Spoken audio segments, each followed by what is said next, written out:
जय हिंद दोस्तों, मैं हूं प्रभात। पीसीएस शिक्षा के मंच पे आप तमाम अभ्यर्थियों का हार्दिक अभिनंदन है। और आज चर्चा के मुख्य बिंदु है पॉलिटी के अंतर्गत ये 12वां लेक्चर। तो अभी तक हम लोग सफलतापूर्वक भारतीय राज्य व्यवस्था के सभी कंटेंट को कवर करते हुए पहुंच चुके हैं इसके 12वें लेक्चर पे।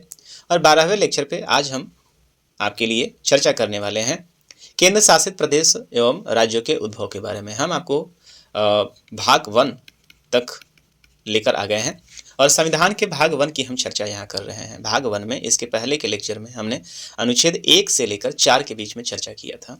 और इस चर्चा के अंतर्गत हमने बताया था कि अनुच्छेद 1 में राज्य किस आधार पे आपके कैसे बने हैं, ये 28 राज्य और 8 केंद्र शासित प्रदेशों का नाम और उसके बारे में हम लोगों ने देखा। दूसरे आर्टिकल में हम लोगों ने किसी भी नए राज्य को भारतीय सीमा में जोड़ने के लिए क्या उपबंध है उसके बारे में देखा। अनुच्छेद 3 में अंतर्गत देखा कि भारत भूखंड के अंतर्गत नए राज्यों के अंदर ही कुछ यदि सीमा परिवर्तन करना है उसके बारे में हम लोगों ने देखा। और फिर हम लोगों ने अनुच्छेद 4 के अंतर्गत देखा कि ये शक्ति जो है वो संविधान, क्या ये संविधान संशोधन माना जाएगा या नहीं माना जाएगा, इसके बारे में हम लोगों ने भाग 1 से लेकर 4 तक हमने चर्चा कर लिया है। अब इस चर्चा के अंतर्गत अब यहाँ पे देखते हैं कि भारत में तत्कालीन समय में जो 28 राज्य और 8 केंद्र शासित प्रदेश हैं, तो देश में ऐसी स्थिति तो पहले कभी नहीं थी। जब शुरुआती दौर में हमारा देश आज़ाद हुआ तो उस समय क्या स्थिति थी और वहाँ से लेकर आज हम लोग कैसे यहाँ तक पहुँचे हुए हैं 28 राज्य और 8 केंद्र शासित प्रदेशों के ऊपर। तो इसके लिए आपको एक इतिहास के कुछ पन्नों में झांकना होगा। राजनीतिक तौर पे या यदि आप पॉलिटी के छात्र हैं, कोई भी एग्जामिनेशन आप दे रहे हैं तो इसके बारे में जानना अत्यंत ही महत्वपूर्ण है। इसीलिए हम आपके लिए लेकर आ गए हैं यहाँ पे भाग 12 में। आज जो हम चर्चा करने वाले हैं वो इम्पोर्टेंट चर्चा करने वाले हैं कि भारत में जो स्वतंत्रता के समय 1956 के पहले का हम चर्चा करेंगे। स्वतंत्रता संग्राम मतलब 1947 से लेकर और 1956 के पहले आंध्र प्रदेश के राज्य पहले बनने के भाषाई आधार पर जो आंध्र प्रदेश से एक राज्य बना उसके पहले की सारी कहानियों को हम यहाँ पे आपसे चर्चा करने वाले हैं। और इसके लिए जो मैंने संदर्भ लिया है पॉलिटी के बाइबल कहे जाने वाले लक्ष्मीकांत जी के पुस्तक का हमने यहाँ पे संदर्भ लिया है। और दूसरा जो एक और विश्वसनीय पुस्तक जो है वो मार्केट में आई हुई है, जहाँ आप एनसीईआरटी नोट्स को देख सकते हैं। तो अरिहंत का जो एक पॉपुलर बुक आया हुआ है एनसीईआरटी नोट्स भारतीय राज्य व्यवस्था और प्रशासन, उसके लिए मैंने संदर्भ लिया है। और संदर्भ लेने का जो कारण है, हमारा जो उद्देश्य है वो उद्देश्य है कि आपका कोई भी टॉपिक छूटे नहीं। तो कुछ ऐसे टॉपिक हैं जो लक्ष्मीकांत में थे और कुछ मिसिंग थे, तो उसको मैंने उस गैप को फिल किया है एनसीईआरटी नोट्स के माध्यम से। तो यदि आप इस वीडियो को देख रहे हैं तो आपका लगभग पॉलिटी का पीटी पॉइंट ऑफ व्यू से तो कोई टॉपिक नहीं छूट रहा है, इस बात की प्रबल संभावना है और एक गारंटी तौर पे आप समझ सकते हैं। तो आइए चलते हैं हम अपने लेक्चर के अंदर और चर्चा करते हैं हम 1947 से लेकर 1956 के बीच में कैसे राज्य और केंद्र प्रदेश शासितों का उद्भव हुआ था उसके बारे में। तो इस पूरे चर्चा को यदि आप देखेंगे तो मुख्य रूप से 4 भागों में बांट सकते हैं। 1947 केंद्र शासित प्रदेश और राज्यों का उद्भव, जो कि आज के डेट में हमारे पास 28 राज्य और 8 केंद्र शासित प्रदेश हैं, वो कैसे एक्चुअली बने हुए हैं, उनके उद्भव के बारे में यहाँ पे चर्चा करेंगे। और इस पूरे लेक्चर को चर्चा करने के लिए हम इस पूरे लेक्चर को मुख्य रूप से 4 भागों में बांटते हैं। देशी रियासतों का एकीकरण, राज्यों का पुनर्गठन और इससे संबंधित विभिन्न आयोग, और अंत में हम लोग देखेंगे 1956 के बाद जिस तरीके से हमारे में राज्य और केंद्र शासित प्रदेशों का गठन हुआ है। तो आज हमारा प्रयास रहेगा कि विभिन्न आयोग से पहले देशी रियासतों का एकीकरण कैसे हुआ और राज्य कैसे बने हैं वहां तक की चर्चा करें। और लेक्चर नंबर हम लोग जब 13 में आएंगे तो हम लोग इस पूरे केंद्र शासित प्रदेश और राज्य के उद्भव की कहानी को हम लोग देख लेंगे। तो आइए शुरू करते हैं अपने लेक्चर को। सबसे पहले पढ़ते हैं यहाँ पे एक इम्पॉर्टेंट जो टॉपिक है जिसे हम लोग देशी रियासतों के एकीकरण के नाम से जानते हैं उसके बारे में।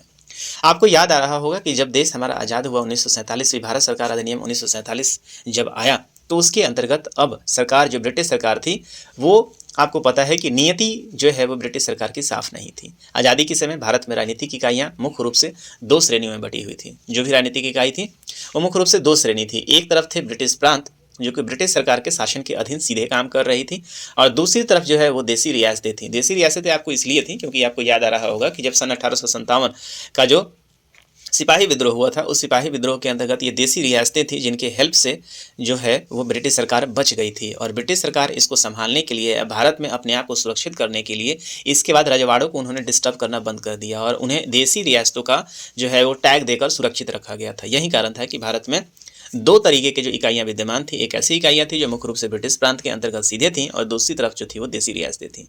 तो राजा के शासन के अधीन जरूर थी लेकिन इसके ऊपर ब्रिटिश राजशाही का जो है वो राज चलता था। और इसको लेकर जब देश हमारा आज़ाद होने लगा और 1947 भारतीय स्वतंत्रता अधिनियम को लाया गया तो इसके अंतर्गत जो स्वतंत्र और पृथक प्रभुत्व वाले देश भारत और पाकिस्तान का निर्माण किया गया। देश हमारा जो है उसका बंटवारा हो चुका था 15 अगस्त 1947 तक। एक तरफ हुआ भारत और दूसरी तरफ हुआ पाकिस्तान। तो आपको याद आना चाहिए कि इस समय तक कुल मिला के लगभग 600 जो है हमारे अंदर देसी रियासतें थे। इस संख्या को लेकर अलग अलग किताबों में अलग अलग बातें लिखी गई हैं। जैसे कि यहाँ पे आप देख रहे हैं कि लक्ष्मीकांत की किताब में ऐसी चीज़ों की संख्या 552 बताई गई है, लेकिन वहीं यदि आप एनसीईआरटी नोट्स को पढ़ेंगे तो वहाँ पे इसकी संख्या 600 दी गई है। और 600 में आपको स्पष्ट रूप से बताया गया है कि लगभग 565 जो रियासतें थीं वो भारत में रह गई थी और 35 रियासतें थीं वो पाकिस्तान में चली गई थी। ठीक है, तो तत्काल इससे ज़्यादा बहस हमें नहीं करना है, हमें सिर्फ इतना याद रखना है कि जो भी रियासतें थीं उसके पास सरकार की तरफ से जो है वो आप देखेंगे कि उसके एकीकरण का दौर शुरू होता है।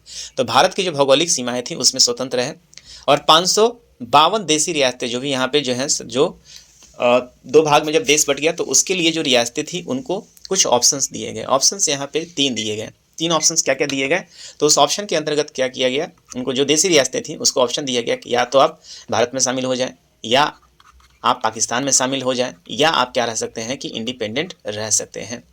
तो ये 3 ऑप्शन जो है वो सरकार ने, भारत सरकार जो ब्रिटिश सरकार थी वो सभी देसी रियासतों को दिया। और संविधान जो सभा बन रहा था आपको याद आ रहा था, इसके अंतर्गत जो ये जिम्मेवारी दी गई थी, जो प्रांतों की जिम्मेवारी थी वो सरदार वल्लभ भाई पटेल को दी गई थी, सरदार साहब को दी गई थी। तो इसके अंतर्गत सरदार वल्लभ भाई पटेल ने अपनी दिव्य दृष्टि को दिखाते हुए उन्होंने 552 जो तत्कालीन रियासतें भारत में थीं उस रियासतों में से 549 रियासतों का भारत के अंदर उन्होंने क्या करा लिया, विलय करा लिया। और विलय कराने के बाद 3 ऐसे रियासतें बच गई थी जिस रियासतों का विलय नहीं हो पा रहा था। उन रियासतों में हैदराबाद, जूनागढ़ और कश्मीर थे। ये अपने लिए इंडिपेंडेंट जो है वो मांग कर रहे थे और इन्होंने भारत में शामिल करने से अपने आप को मतलब इन्होंने इनकार कर दिया कि मैं भारत में शामिल नहीं होऊंगा। हालांकि बाद में आप देखेंगे कि इनको भारत में मिला लिया गया है, इसको अलग अलग तरीकों से मिलाया गया। हैदराबाद को आपको पता है कि ऑपरेशन पोलो के जरिए मिलाया गया, जूनागढ़ को जनमत संग्रह के द्वारा मिलाया गया और कश्मीर को लेकर विलय पत्र जो है वो दे दिया गया राजा हरि सिंह के द्वारा। आइए समझते हैं इस चीज़ को डेप्थ में। तो हुआ क्या था, तो ये देखिए, ये जो है आपके सामने वो पूरा का पूरा मैप दिख रहा है। तो भारत में विभाजन से पहले क्या स्थिति थी। उत्तर भारत में यदि आप देखेंगे तो इस मैप को जरा आप ध्यान से देखें तो ये जो एरिया है जो बाद में सिंध और ये जो बलूचिस्तान का एरिया है यही मिल के बाद में पाकिस्तान वाला। ये जो आप देख रहे हैं, ये जो जूनागढ़ का ये पूरा एरिया देख रहे हैं, ये मुख्य रूप से बम्बई प्रांत का एरिया था। अजमेर, राजपूताना, मेवाड़, ये सारा का एरिया जो है वो आपको देख रहे हैं कि राजस्थान के अंतर्गत आ जाता है। ये आप देखिए संयुक्त प्रांत जो है, यही जो पूरा संयुक्त प्रांत है और ये वाला एरिया जोड़ के बाद में क्या बनेगा आपके लिए, उत्तर प्रदेश बन जाएगा। ये देख रहे हैं बिहार और झारखंड को आप यहाँ पे कंबाइंड रूप से आप देख रहे हैं, बिहार झारखंड को, चूँकि 1936 उड़ीसा यहाँ से अलग हो गया था। ये पूरा का पूरा एरिया जो है बंगाल है। बाद में यहीं से आप देखेंगे कि हमारा जो है आज का बंगाल और यहाँ से बांग्लादेश अलग हो जाएगा। और ये पूरा का पूरा आप देख रहे हैं कि नॉर्थ ईस्ट का एरिया है। ये पूरा एरिया आप असम देख रहे हैं, यहाँ पे खासी स्टेट हुआ करता था, ये मणिपुर है, ये त्रिपुरा है। और बाद में आप देखेंगे कि ये पूरा का पूरा एरिया जो है वो 7 सिस्टर में विभक्त हो जाएगा। दक्षिण भारत में क्या स्थिति बन रही थी, तो ये देखिए पूरा का पूरा जूनागढ़ एरिया है, ये बम्बई बेसिकली ये प्रोविनेंस है। तो ये पूरा एरिया जो है ये पूरा जो है बम्बई प्रोविनेंस है।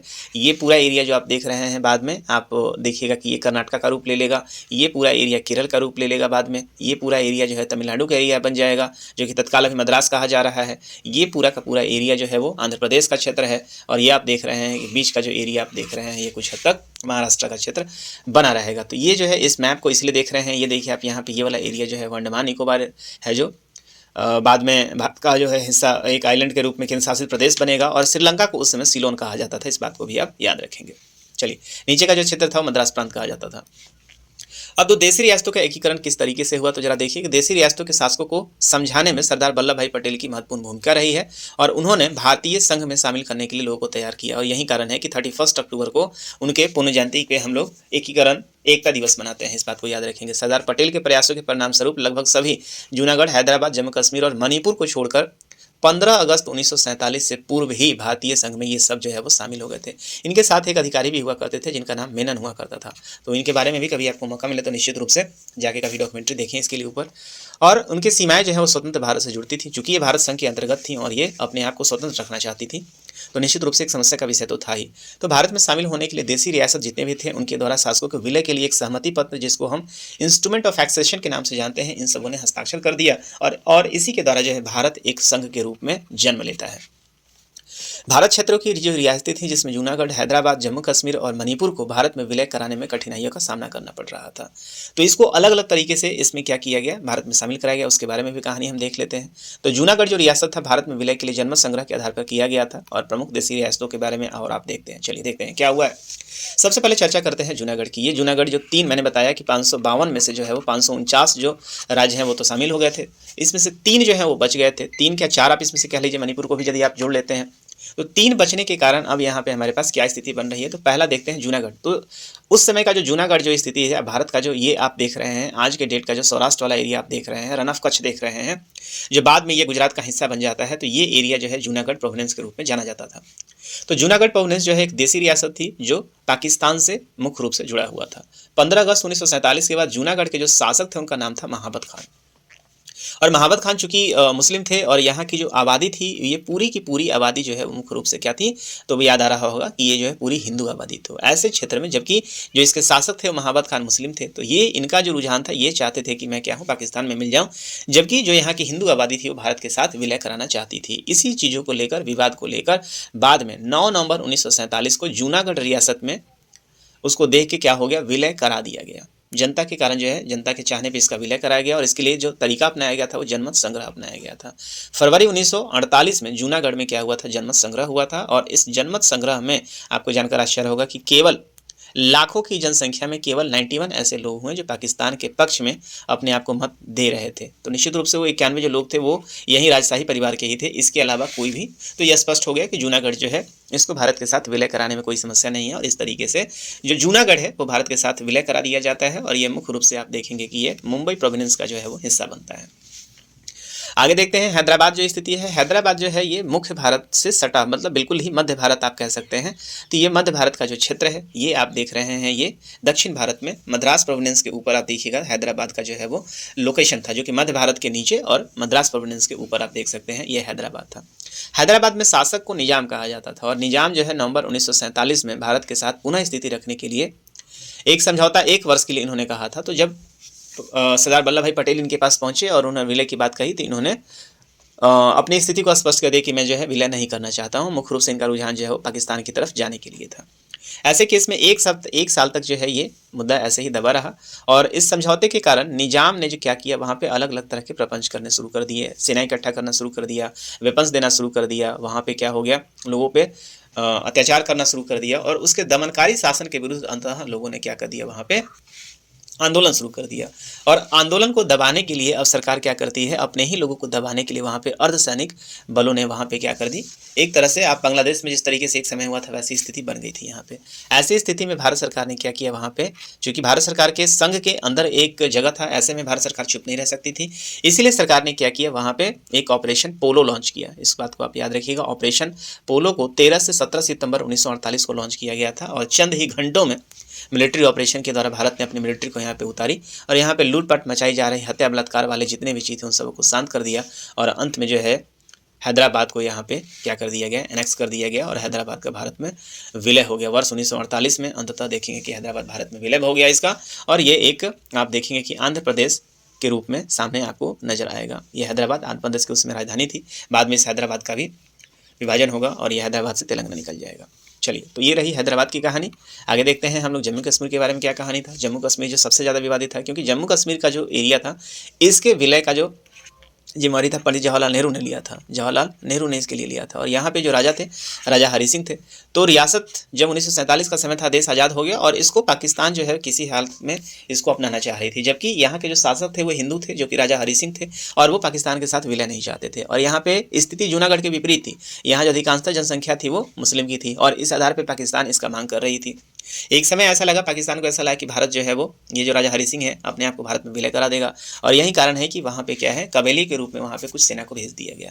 जब स्थिति ऐसी बन गई कि पाकिस्तान यहाँ पे अटैक करने वाला था, वैसे क्षेत्र में ही राजा हरि सिंह ने अंततः क्या किया कि जवाहरलाल नेहरू को कॉन्टैक्ट किया वहाँ पे। और वहाँ पे अक्टूबर 1947 ईस्वी में आप देखेंगे कश्मीर पर कब्जा करने के लिए पाकिस्तानी कबालियों के आक्रमण के कारण अंततः कश्मीर के तत्कालीन शासक ने भारत के साथ सरकार पर विलय पत्र 26 अक्टूबर 1947 को जो है वो इन्होंने हस्ताक्षर कर दिया। और इस आधार पे आप देखेंगे कि अब ये भारत का जो ये उत्तर वाला हिस्सा है, ये हिस्सा क्या बन जाता है, भारत का हिस्सा बन जाता है। और 26 अक्टूबर 1947 को राजा हरि सिंह के द्वारा जो है वो इस विलय पत्र पे शामिल कर दिया जाता है और इस तरीके से जम्मू कश्मीर जो है वो भारत का अभिन्न अंग बन जाता है। और यही कारण है कि इसके बाद यहाँ पे मिलिट्री ऑपरेशन और इसी के आधार पे आपको याद आ रहा होगा इन्फेंट्री डे भी मनाया जाता है, क्योंकि इस समय भारतीय सेना जो है यहाँ पे पहली बार श्रीनगर में उतरी थी। तो इस तरीके से आपको याद आ रहा, आप समझे कि श्रीनगर का जो है किस तरीके से एनेक्सेशन हुआ और किस तरीके से भारत में इसका विलय हुआ। बाद में आप देखेंगे कि अभी हाल फिलहाल में ही, चूँकि इसके पास कुछ विशेष शक्तियाँ दी गई थी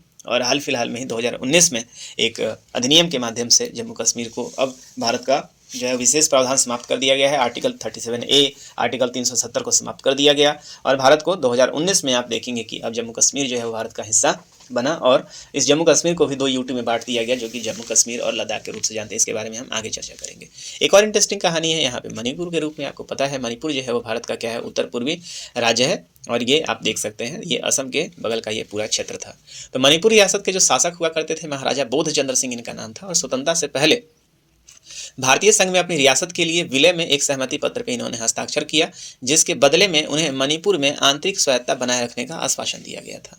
तो इन्होंने 21 सितंबर 1949 ईस्वी को मणिपुर ने भारत के साथ विलय पत्र पर हस्ताक्षर कर दिया। जनमत के दबाव में जून 1948 में मणिपुर में विधानसभा का चुनाव हुआ। ऐसे यहाँ पे राजा का शासन था, लोग डेमोक्रेसी चाह रही थी और यही कारण है कि यहाँ पे क्या होता है, जनमत का एक यहाँ पे आप देखेंगे एक इलेक्शन कराया जाता है और इसके अंतर्गत आपने देखा कि जिससे वहाँ संवैधानिक राजतंत्र जो है वो विद्यमान हुआ। तो इस तरीके से यहाँ डेमोक्रेसी जो है वो स्थापित हो गई और मणिपुर रियासत की विधानसभा में भारत में विलय के प्रश्न पर गहरे मतभेद थे और इसी चीज़ को देखते हुए मणिपुर के महाराज पर भारतीय संघ में विलय के लिए दबाव डाला गया और अंततः मणिपुर रियासत को भारत में उसका विलय हो गया और विलय जो है वो 21 सितंबर 1949 को। और इसके विलय होने के साथ ही भारत में जो 552 का पूरा आंकड़ा था वो टारगेट पूरा हुआ और सारे के सारे 1947 के बाद आप देखेंगे 1949 आते ये सारे जो राज्य हैं वो भारत में क्या कर दिए गए, विलय करा दिए गए। अब भारत में जितने भी ये प्रोविंस विलय कराए गए 552 प्रोविंस जो कंप्लीट रूप से विलय करा दिए गए, इस पूरे राज्य को भारत जो है वो क्या करती है, 4 भागों में बांट देती है। इसके प्रशासन के आधार पे पूरे जो राज्य हैं, जो प्रोविंस है, उसको 4 भागों में बांटा जाता है। एक तरफ जो भाग क है उसको रखा जाता है, इसके अंतर्गत वैसे राज्य थे, इसके बारे में हम चर्चा बाद में करेंगे। इसके अंतर्गत 9 राज्यों को रखा जाता है। भाग ख में 9 राज्य हैं, यहाँ 10 राज्य हैं और घ में मतलब ABCD के अंतर्गत जो है वो सभी को बांट दिया जाता है। और किस आधार पे बांटा जाता है, तो यहाँ पे जिस प्रकार का शासन चल रहा था उसके आधार पे। तो आप देख रहे हैं कि कुल मिला के 9 + 9 18 + 10 जो है वो क्या है 28 और 1 जो है 29। तो उस समय जब भारत आज़ाद हुआ हमारा और 1949 आते आते भारत में जो पूरा देसी रियासतें थी उन सबों का विलय करा के भारत अंततः एक डिसीजन पे पहुंचता है जहां पे अब 29 राज्य जो कि यूटी और स्टेट्स को मिलाकर थे और इन सभी को 4 भागों में बांट दिया जाता है, A, B, C और D।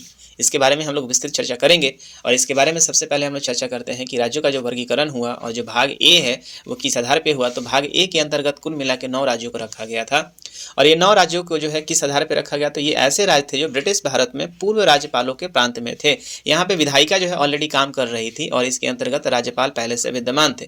तो ऐसे क्षेत्र जहाँ पे विधायिका पहले से निर्वाचित की गई थी और राज्यपाल वहाँ पे पहले से थे उसको कैटेगरी ए के अंतर्गत रखा गया, जिसके अंतर्गत असम, बिहार, बम्बई, मध्य प्रदेश, मद्रास, उड़ीसा, पंजाब, संयुक्त प्रांत और पश्चिम बंगाल आ रहे थे।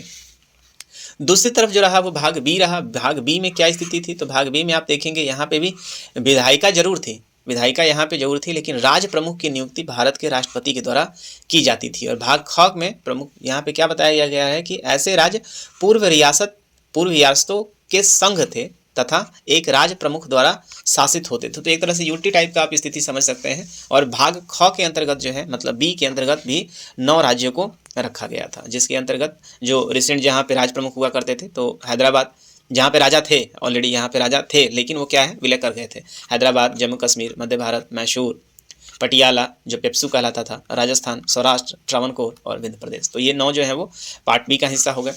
इसके अंतर्गत तीसरा जो राज्य था, इसमें ऐसे राज्य थे जिसको मुख्य रूप से मुख्य आयुक्त जो है वो यहाँ पे चला रहे थे। इस बात को आप याद रखेंगे, जो मुख्य जो है वो आयुक्त यहाँ पे चला रहे थे। तो आज भी आप देखेंगे यूटी को अभी भी क्या चलाते हैं, मुख्य आयुक्त ही चलाते हैं। एक तरफ लेफ्टिनेंट गवर्नर होते हैं और दूसरी तरफ क्या होते हैं, हमारे मुख्य आयुक्त होते हैं। तो जो मुख्य आयुक्त हैं ये यहाँ चला रहे थे और इसके लिए आप देखेंगे कि इसके अंतर्गत जो राज्यों को शामिल किया गया था, इसमें 10 ऐसे राज्य थे जो इसमें शामिल थे भाग ख में, जिसमें अजमेर, भोपाल, बिलासपुर, कूच बिहार, कुर्ग, दिल्ली, हिमाचल प्रदेश, कच्छ, मणिपुर और त्रिपुरा। और अंत में बचता है डी, इसमें केवल एक ही, जिसे यूटी कहा गया था, इसमें अंडमान निकोबार द्वीप समूह शामिल था, जिसे केंद्र सरकार द्वारा नियुक्त एक लेफ्टिनेंट गवर्नर के द्वारा से यहाँ पे संचालित किया जा रहा था। तो इस तरीके से आप देखेंगे कि हमारे पूरे राज्यों को जो है क्या किया गया, एक तरीके से कंप्लीट रूप से। तो हम कहाँ से कहाँ पहुँचे, पहले मेरे पास स्वतंत्रता के समय 552 रियासतें थी। इस 552 रियासतों का जब विलय करा दिया गया तो हम लोग पहुँचे 29 राज्य की तरफ। इस 29 राज्य को भी ए, बी, सी और डी के अंतर्गत गठित कर दिया गया, जहाँ पे 9, 10 और 1 का आपको आंकड़ा नजर आता है। अब यहाँ से फिर एक्चुअल स्टेट शुरू होता है। जैसे ही इन सारे राज्यों को बांट दिया गया और राज्यों की स्थिति आ गई, तो वहाँ पे अब समस्या शुरू हो जाता है भाषाई आधार पर राज्यों के पुनर्गठन को लेकर। और इस चीज़ की मिसाल को उठाते हैं सबसे पहले आंध्र प्रदेश में। वो कौन, लघु साहब जो हैं, वो श्रीराम लघु साहब जो हैं, वो इस बात को उठाते हैं कि अब यहाँ पे सबसे इंपॉर्टेंट ये था कि जब 29 राज्य हुआ तो इसके पुनर्गठन को लेकर बहुत सारी बातें की गई कि आखिर इसका किस तरीके से पुनर्गठन किया जाए। तो देशी रियासतों का शेष भारत में एकीकरण विशुद्ध रूप से एक अस्थायी व्यवस्था थी।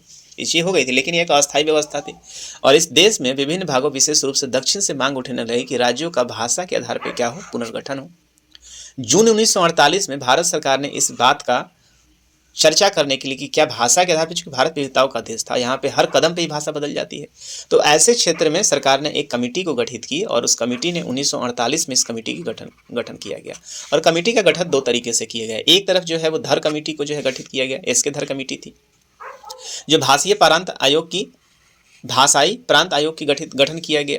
और साथ ही साथ दूसरी एक और कमेटी गठित की गई जो कि JVV, जहाँ पे सरकार के मंत्रिपरिषद के लोग शामिल थे, जिसमें जवाहरलाल नेहरू शामिल थे खुद, और सरदार वल्लभ भाई पटेल भी इसमें शामिल थे। साथ ही साथ इसमें आप देखेंगे कि पट्टाभी सीतारामैया शामिल थे, जिसको JVV कमेटी कहा गया। इन दोनों ने अपनी अपनी रिपोर्ट प्रस्तुत की। तो आयोग ने सिफारिश की कि राज्यों का पुनर्गठन भाषाई कारक के बजाय प्रशासनिक सुविधा के अनुसार होना चाहिए। तो इन लोगों ने अपनी स्पष्टता दी कि ऐसा है कि भाषा के आधार पर तो इस देश में राज्यों का पुनर्गठन करना संभव नहीं है, और इसके लिए क्या करना चाहिए कि प्रशासन के आधार पर हमें पूरे देश को अलग अलग राज्यों में बांटना चाहिए। और इसको लेकर अब क्या हो गया, असंतोष फैलना शुरू हो गया। और यही कारण है कि कांग्रेस द्वारा दिसंबर 1948 में एक अन्य, जब धार आयोग ने, इसके धार आयोग ने जब अपनी कमेटी की रिपोर्ट की कि भाई अब संभव नहीं है, तो फिर से विद्रोह शुरू हो गया।